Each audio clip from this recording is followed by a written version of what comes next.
Brean Theme Park is a small amusement park in Burnham-On-Sea on the west coast of England, featuring 4 roller coasters, some thrilling flat rides, and a whole host of children's attractions. Welcome to Loop Theme Park Adventures, where today we're taking a look at 5 key areas of Brean's offering and giving them a grade from A+ to F-, followed by an overall grade at the end. This is based on a visit on the 9th of September 2020. If you enjoy what we do, then please support us by liking the video, subscribing to the channel and commenting down below. Let's get into it.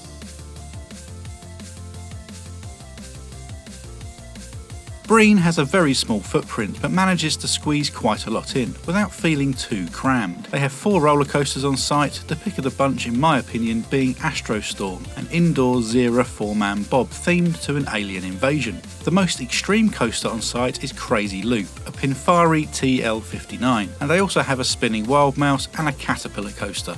The thrill ride quota is fulfilled by the likes of Ultimate, Wipeout, Sizzler, Jetspin, X Factory and Wave Swinger, and they also have a dark ride in the form of Terror Castle, a ghost train with some fairly gruesome scenes. There are go-karts and dodgems on site and a wild water log flume. There are a whole host of attractions for the younger visitors too, such as a carousel, mini wave swinger, skydiver, canoe river and the lighthouse boats. Finally, there is a Ferris wheel, but for some reason this isn't included in wristbands and incurs an additional cost.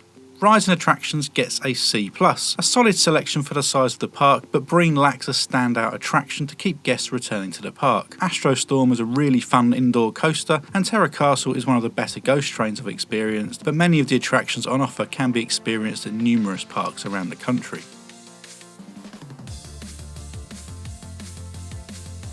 Brean calls itself a theme park, but is very much an amusement park with a relatively small footprint.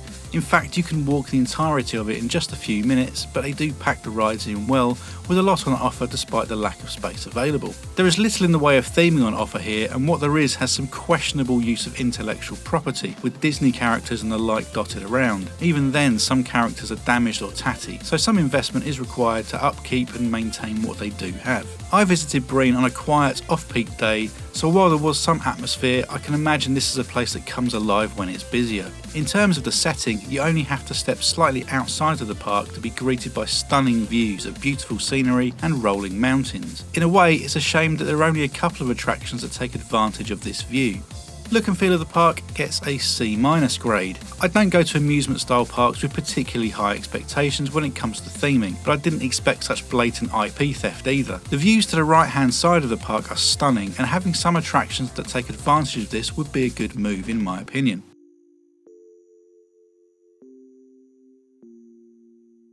Operations were generally good, with very short wait times for all of the rides. In fact, with it being a quiet day, practically everything was a walk-on. I even had a completely solo ride on the park's KMG Afterburner, which was a slightly surreal experience. All ride staff were friendly and polite. There were a few attractions which had a shared operation, meaning they would experience occasional downtime while the operator covered another ride, but at no point did this impinge on customer service as queues were quiet across the park. COVID safety measures were in place across the park, with hand sanitizer stations located at both entrances and in the queue lines for all attractions. There were also social distancing markers throughout the park, and masks were required on certain attractions. My only minor criticism is that the queues for food were very slow moving, but I appreciate that only a limited number of staff can be utilised in enclosed spaces.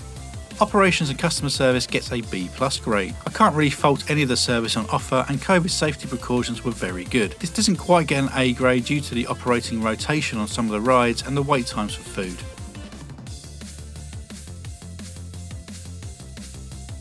Food and drink options inside the park were fairly limited, with a burger van, a diner located inside the pier area, a Costa stand and an ice cream stall available. I grabbed a burger and chips from the van, which wasn't too badly priced but was of questionable quality. However, when I left the park, I did notice there were numerous options outside, still on park grounds, that appeared to be of much higher quality, so in hindsight I wish I had tried one of those instead. Dining gets a C grade, straight down the middle with this grade as there isn't too much to go on. The selection on hand here isn't as vast as similar parks such as Yarmouth Pleasure Beach for example, but there are further options available outside of the park.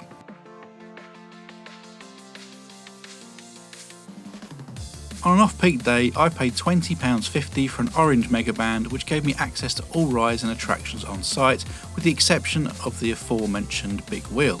As with many parks of this type, Brean offer a staggered pricing structure based on height range, so lower priced options are available for smaller guests or if you only wish to experience the less extreme rides. On a peak day you could be paying as much as £27 though, which does seem quite steep for the attractions on offer in comparison to similar amusement parks. On-site parking is available at a cost of £4 for the day, which isn't too bad. Food was fairly sensibly priced for a theme park, and there was no merchandise on offer that I saw during my visit.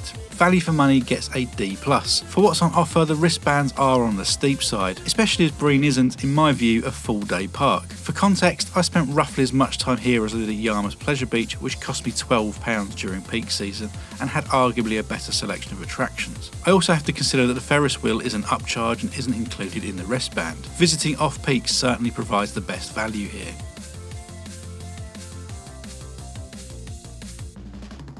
So the overall grade is a C. Brean is very much a case of what you see is what you get. If you live in the local area then it's certainly worth a visit, and it's also quick and easy to get around for enthusiasts on a cred run. Astrostorm was without doubt the standout attraction for me here, and I had a lot of fun in the few hours I spent at this park, but it's not somewhere I can see myself returning to anytime soon, as I felt I covered everything thoroughly in my visit. Have you visited Brean Theme Park? Do you agree with our grades? Let me know in the comments down below. Thanks for watching. If you enjoyed the video, please hit the like button and get involved in the discussion in the comments below. If you'd like to follow our theme park adventures, then subscribe to the channel and enable notifications. You can find us on Facebook at facebook.com/looptpa and on Instagram @looptpa.